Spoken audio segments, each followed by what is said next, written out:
무엇인가 그 선택을 할 때는 갈림길에 서게 됩니다. 왼쪽으로 가야 할지 오른쪽으로 가야 할지 그 길을 이제 선택해야 되는데, 우리는 지금까지 많은 것을 선택하면서 왔고 지금도 선택을 위해서 고민하고 있고 또 앞으로도 선택해야 할 일들을 많이 만나게 될 것입니다.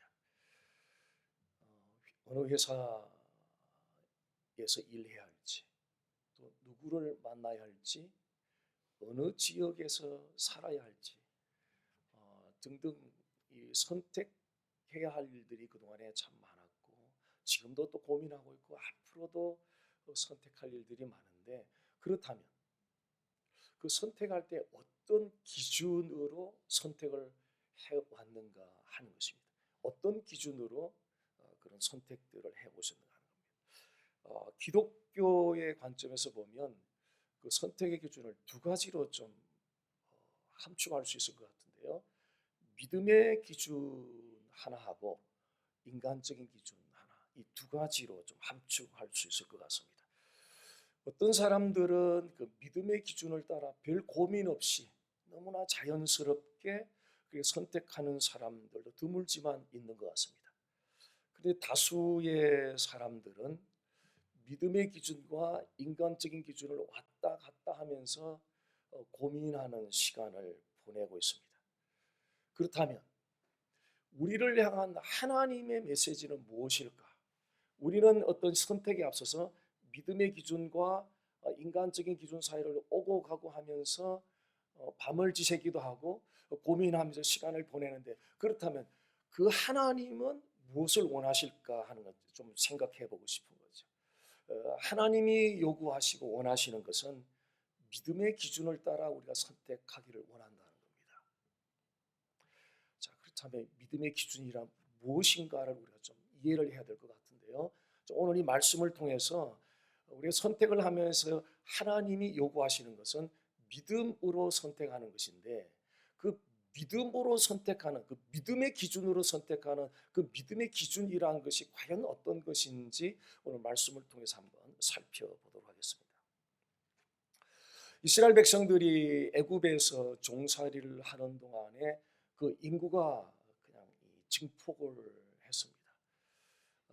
갑자기 그 이스라엘 백성들의 인구가 늘어나니까 애굽의 바로 왕이 위협을 느꼈던 것 같습니다. 그래서 이 백성들을 좀 통제해야 되겠다는 생각으로 태어나는 모든 히브리 남자애들을 모조리 다 죽이도록 명령을 하게 되었습니다. 바로 그 시기에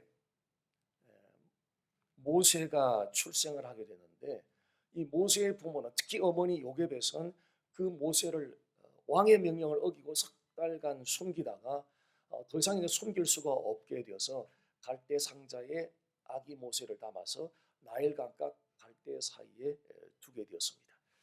하나님의 특별한 은총으로 바로 왕의 딸 공주가 나일강가에 왔다가 거기 아기 모세가 담겨져 있는 갈대 상자를 발견하게 되고 시녀를 시켜서 그 갈대 상자 속에 담겨 있는 아기 모세를 데리고 왔을 때 먼발치서 그 상황을 숨어서 지켜보고 있던 모세의 누이 미리암이 그것을 보고 바로 왕의 딸 공주에게 다가왔습니다.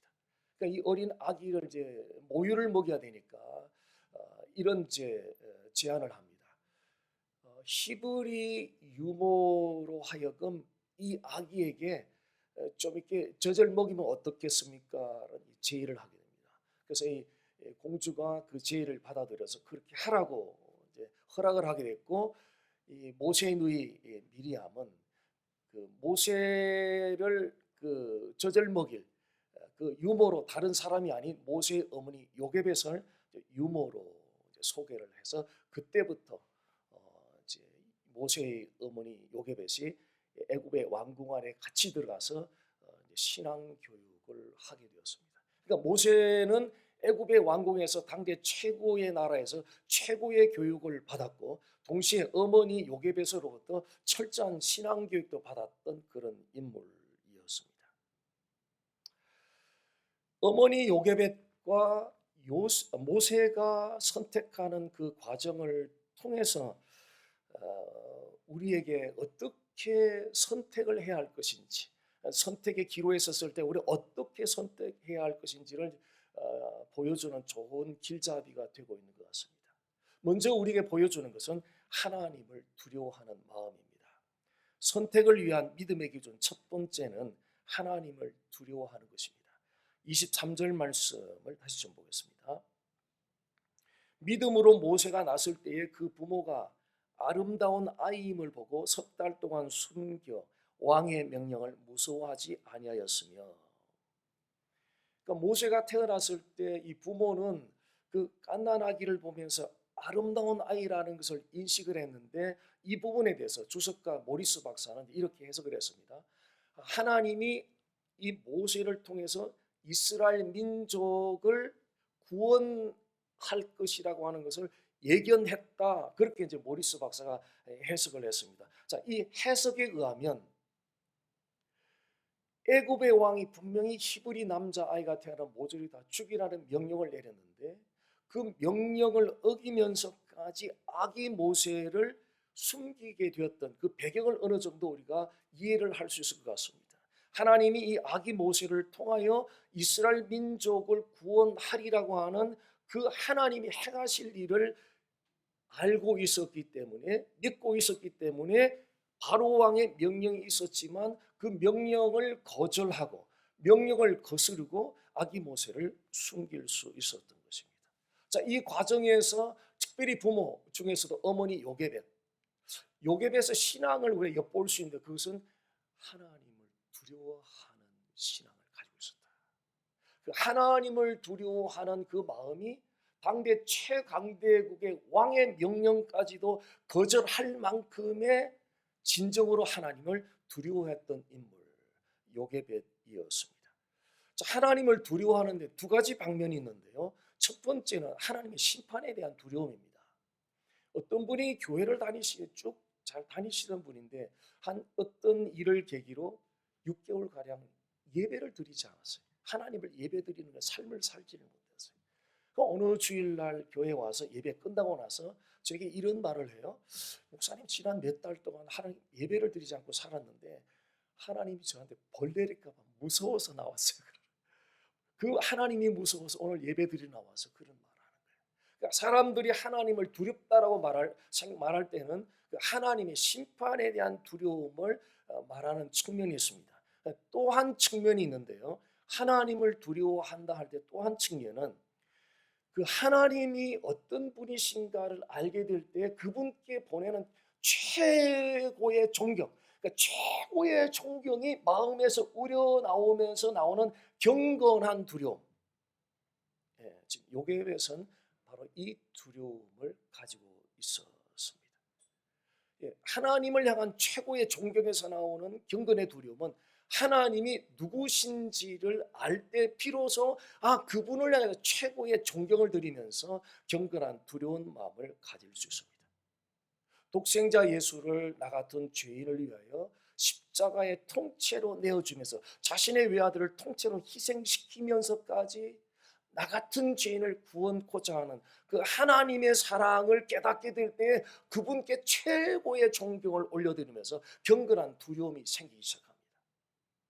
우리는 하루에도 몇 번씩 하나님 말씀대로 살지 못하고, 하나님 말씀대로 생각하지 못하고, 하나님 말씀대로 말하지 못하고, 하나님 말씀대로 행동하지 못하는 순간들이 하루에도 몇 번씩 있음에도 불구하고, 그럼에도 기다려주시는 하나님을 깨닫게 될 때, 우리는 우리 자신의 삶의 모습이 어떤지 우리가 너무나 잘 알면도 불구하고 기다려주시는 하나님을 깨닫게 될 때 그분을 향한 최고의 존경이 마음에서부터 우러나면서 경건한 두려움이 생기기 시작합니다.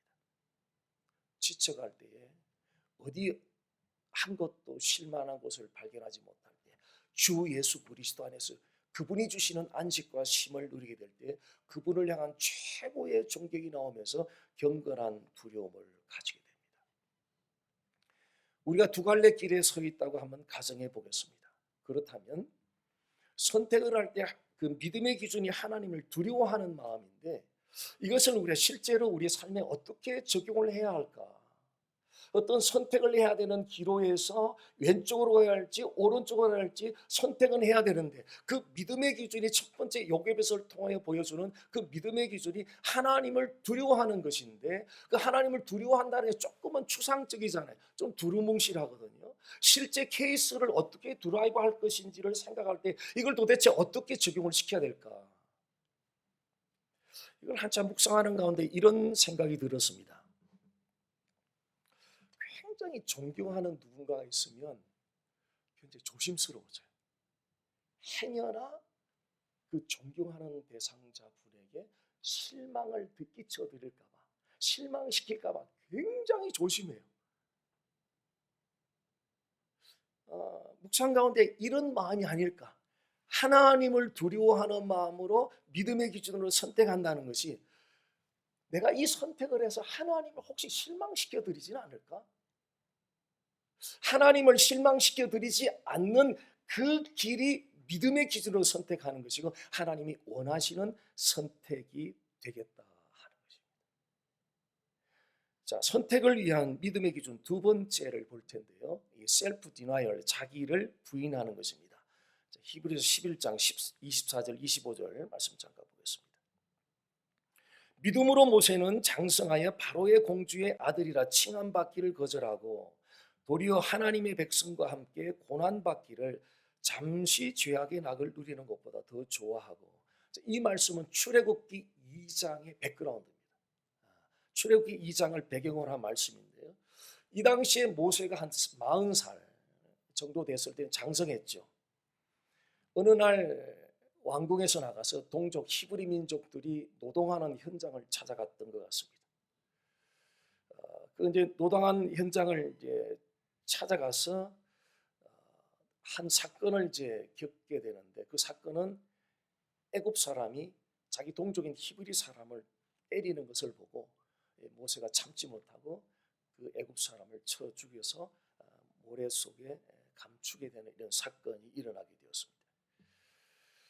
그리고 모세는 그 사건 이후에 이제 바로 왕이 그 사건을 알고 죽이려고 하는 소식을 듣고 왕궁으로 다시 돌아가지 못하고 이제는 미디안 광야로 동족들이 있는 현장으로 가게 되었습니다. 자, 이 상황에 대한 해석을 히브리서 기자가 지금 24절, 25절 사실 하고 있거든요. 24절에 보면 믿음으로, 이 중요한 단어는 by faith, 믿음으로 모세는 장성하여 바로의 공주의 아들이라 칭함받기를 거절하고, 이 전에 내려오는 이야기에 의하면 당시 바로 왕에게는 아들이 없었다고 그래요. 그게 실제인지 아닌지 잘 모르겠지만 하여튼 전에 내려오는 어떤 이야기에 의하면 바로 왕의 아들이 없었다고 합니다. 자, 아들이 없었으면은 다음 애굽의 왕은 지금 모세 차례거든요. 이 엄청난 자리였던 거예요.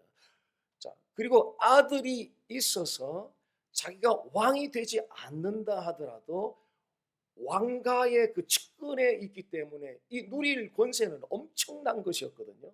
그 부귀영화라는 게 엄청난 것이었는데 그것을 지금 거절했다고 지금 말하고 있습니다. 자, 25절에는 도리어 하나님의 백성과 함께 고난받기를 잠시 죄악의 낙을 누리는 것보다 더 좋아하고, 모세가 애굽의 왕궁에서 누릴 수 있는 부귀영화는 거절하고 대신 하나님의 백성과 함께 고난받기를 오히려 더 좋아하면서 그쪽을 선택했다고 말하고 있습니다.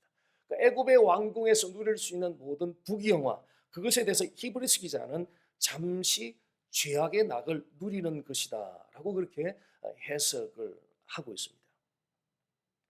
그리고 모세가 미디안 광야로 가서 히브리 동족들과 함께하는 그 삶에 대해서는 이것이 고난이다, 그리스도를 위해서 받는 수모다, 그리스도를 위해서 받는 고난이다라고 히브리서가 해석을 하고 있습니다. 자, 모세가 부귀영화를 거절하고 고난을 겪고 있는 히브리 동족들과 함께 했다는 이 사실, 듣기는 굉장히 고상하고 좋은 것 같아요. 굉장히 고상하고 아름다운 그런 인생같이 느껴질 수 있습니다. 그런데 마음 깊숙한 곳에서 동의하기가 그렇게 쉽지는 않습니다. 왜냐하면 이 서퍼링, 고난에 대한 오해 때문에 그런 것 같습니다. 아마 기독교가 지금 잘못 이렇게 흘러가는 물줄기가 있다면 아마 이 고난에 대한, 그것이 외형적으로 조금 적극적으로 오해하는 계층도 있고 수동적으로 잠재적으로 오해하는 이 층도 지금 엄청납니다. 이 고난에 대해서. 어떤 오해냐면요, 예수님을 믿으면 고난은 없어야 된다라는 것이, 이것이 기독교의 고난에 대한 오류라는 거죠.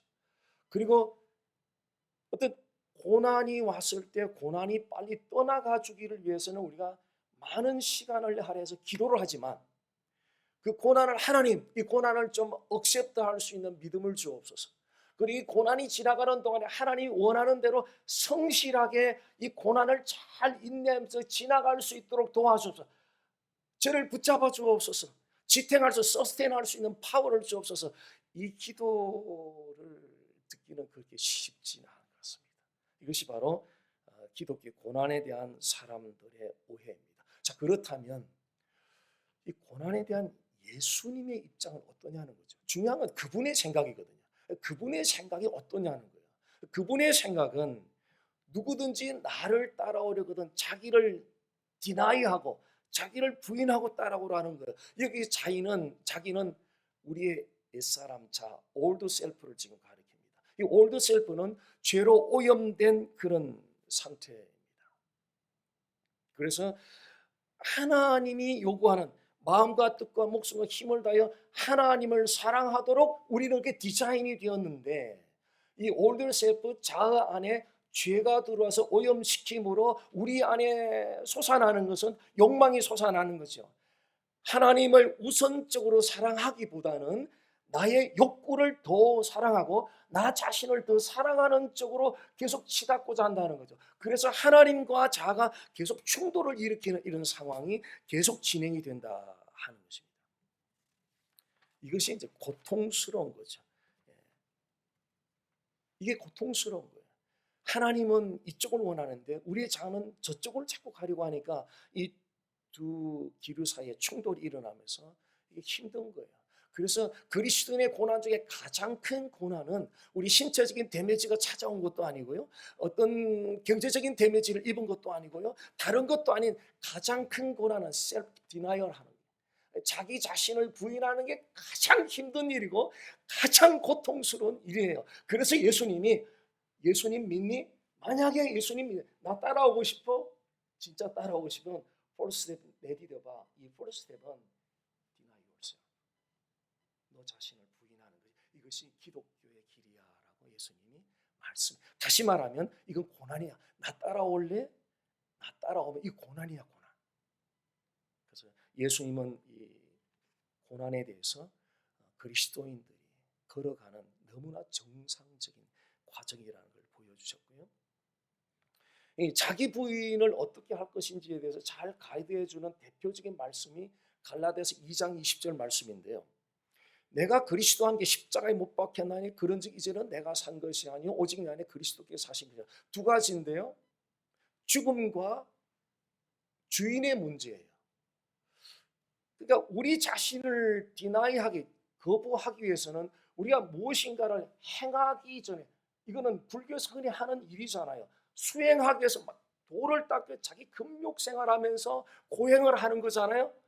근데 우리 자신을 디나이하는 데는 그런 것을 통해서 이루어지는 것이 아니라 2000년 전에 예수님이 십자가에 못 박힐 때에 우리의 모든 죄를 가지고 못 박히셨잖아요. 그래서 그리스도의 죽음은 그분만의 죽음이 아니라 나와의 같이 공동의 죽음이었거든요. 이 공동의 죽음, 2000년 전의 사건이 우리는 실제로 적용되는 것은 그분을 구주로 영접하는 순간에 2000년 전에 같이 죽었던 사건이 효력 발휘가 예수님을 영접하는 순간에 우리 안에 실제로 발휘가 된다는 거죠. 그래서 우리를 디나이하기 위해서는 예수님과 함께 십자가에 못 박혔다는 사실을 인식하고 확증하게 될 때에 성령이 우리 안에 있는 자아를 죽여주는 작업을 도와주신다. 이게 복음의 방법이죠. 그 다음에 두 번째는 그렇게 십자가와 그리스도의 십자가 못 박혀 죽은 것이 확증되거나 그 다음 문제는 주인의 문제예요. 그런즉 이제는 내가 산 것이 아니요 오직 내 안에 그리스도께서 사신 거예요. 메스터가 바뀌었다는 거죠. 그전엔 메스터가 셀프였는데 그리스도가 메스터로 들어왔다는 거예요. 근데 이 주도권 싸움이 치열합니다. 우리 안에 있는 자아는 셀프는 자꾸 내 생각대로 인생을 걸어가고 싶어 하는데, 우리 메스터 되시는 그리스도는 자꾸 우리를 그리스도의 원하시는 계획대로 이끌어가기로 자꾸 우리를 그렇게 유도하시는데, 우리는 반대로 걸어가고 싶어 하거든요. 셀프와 그리스도와의 주도권 싸움, 주인 문제, 메스터 문제라고 이 주도권 싸움이 끊임없이 일어난다는 거예요. 그럴 때마다 다시 한번 십자가에 못 박혀 죽으신 그리스도를 바라보면서 내가 그분과 함께 못 박혔다는 사실, 그리고 십자가에 못 박힌 그분이 누구냐 하는 거예요. 어제도 그 산에서 대만 그 청년들이 산행을 왔다가 지나가길래 이렇게 예수 믿니 하고 이게 대화를 몇 번 하는데요. 처음에는 예수 믿나 잘 이야기를 하는데 제가 딱 물어봤거든요. 너 예수 후이지 지졌어. 너 예수님이 누구냐고 생각하냐 그랬더니, 예수님은 우리에게 이런 축복도 주시고, 너 예수님이 이거 크레이를 우주를 창조한 하나님 것도 믿니? 너 예수님이 하나님이라는 믿지 않는 거예요. 근데 이제 이단만 그런 것이 아니라, 왜냐하면 우리 지금 그 지나온 한 100여 년 사이에 소위 많은 기독교가 강조했던 부분이 십자가 사건 자체를 강조를 토마치 하는 반면에 그 십자가에 못 박힌 그분이 누구시냐에 대해서는 강조를 소홀히 했다는 이야기죠. 그러니까 그분의 십자가가 의미가 있는 것은 He is God, 만물의 으뜸이요 만물을 창조하신 크리에이터, 창조주이시기 때문에 그 사건이 나에게 미닝이 있다는 거예요.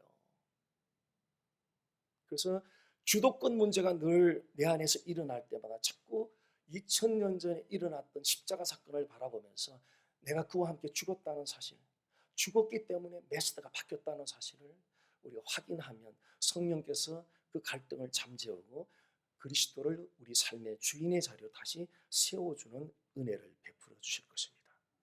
선택을 위한 믿음의 기준, 두 번째 자기를 부인하는 것이고, 세 번째는 그리스도를 기대해야 할 상으로 여기는 것입니다.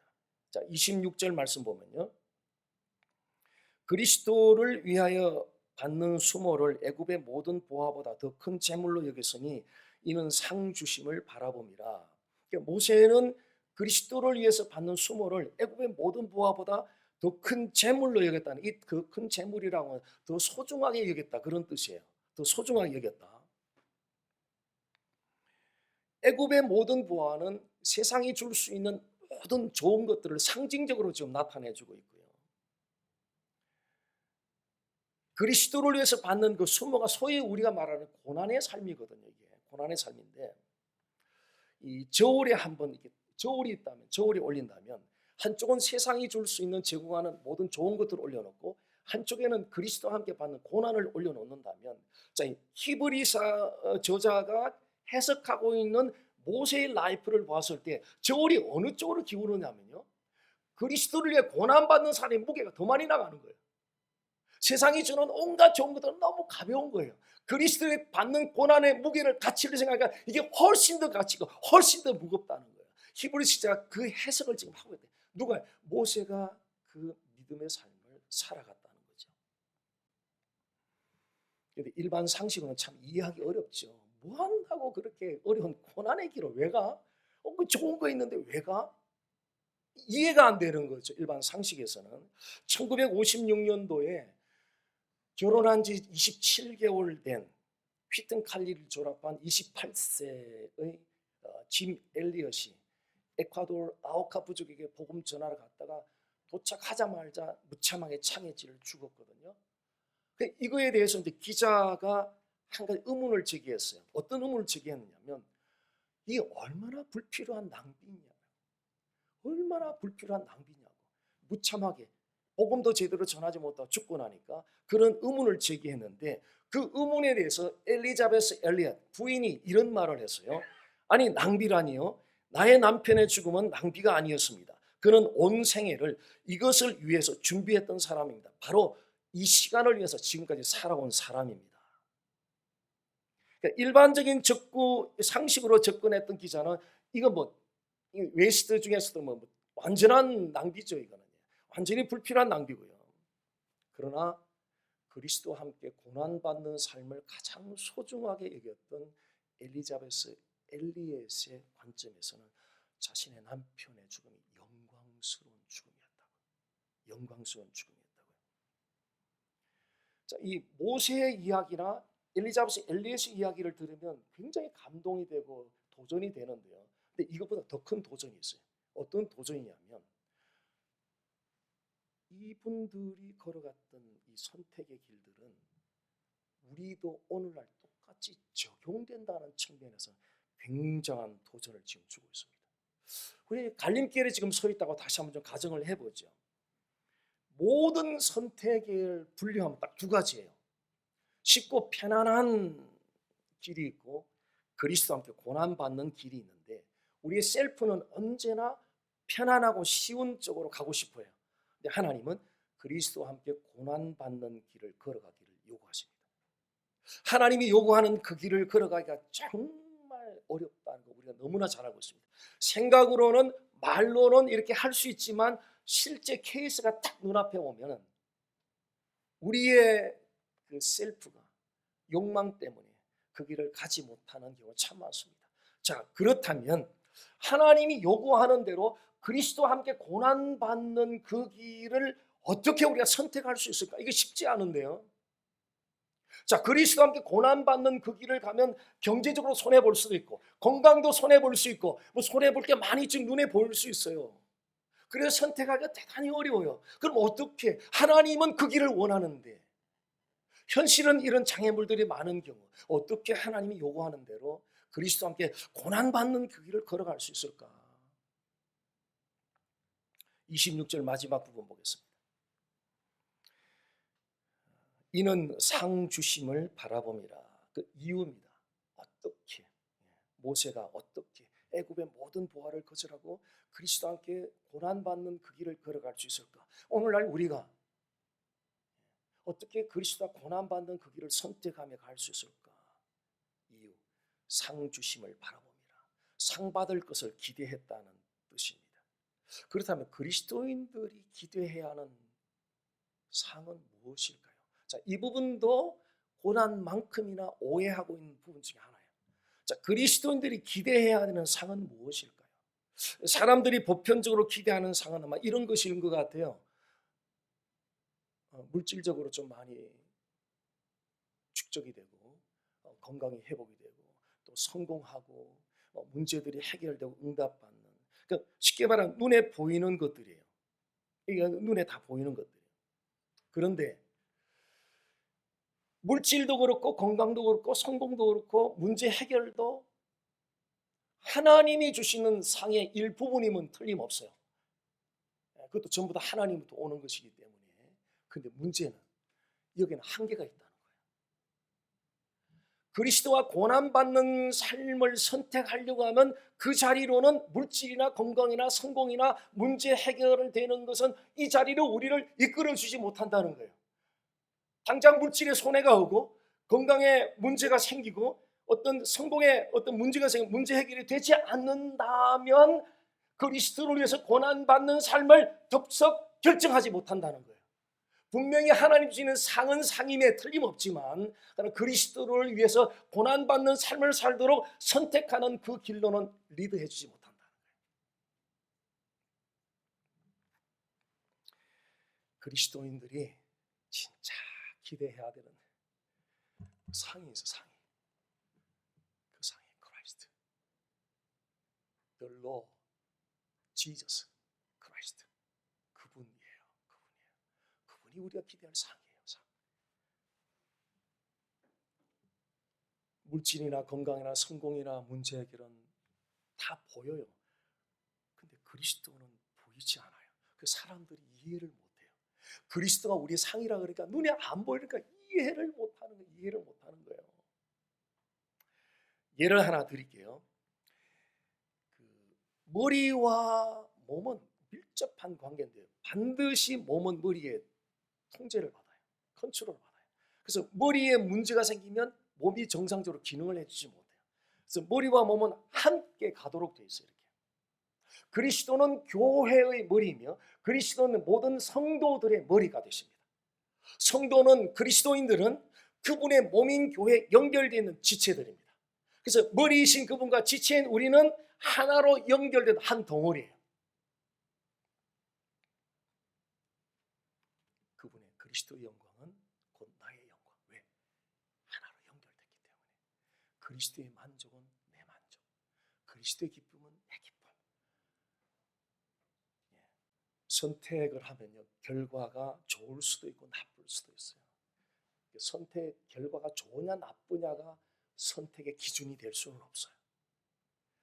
이 선택을 통하여서 그리스도가 영광만 받을 수 있다면, 이 선택을 통하여 그분이 기뻐할 수만 있다면, 이 선택을 통하여 그분이 만족할 수만 있다면, 비록 현실적으로 어렵다 하더라도 충분한 가치가 있습니다. Yes, I will follow you. 주님을 따르겠습니다. 선택해야 되는 삶의 순간순간 기로에 섰을 때 믿음의 기준이 필요합니다. 그것은 하나님을 진정으로 존경하는, 저분 실망시켜 드려서는 안 되는데 하는 그런 마음으로 두려운, 경건한 두려움을 가지는 것입니다. 그리고 우리 자신을 부인하는 삶을 사는 것입니다. 그리고 우리가 기대해야 되는 상, 우리가 어떤 몸 전체를 다 불태우는 그런 희생과 헌신과 드린다 하더라도 우리가 기대해야 될 상은 이 물질적, 그것도 우리 주님이 주시는 하나의 상이면 틀림없지만, 그러니까 그것보다 더 영원한 상, 그분은 그리스도, 그분 자체가 대체 그분 때문에 기뻐하고 그분 때문에 즐거워하고 그분 때문에 찬양하고 예배드리는 이 즐거움이면 that's enough. 우리가 expect 해야 되는 진정한 상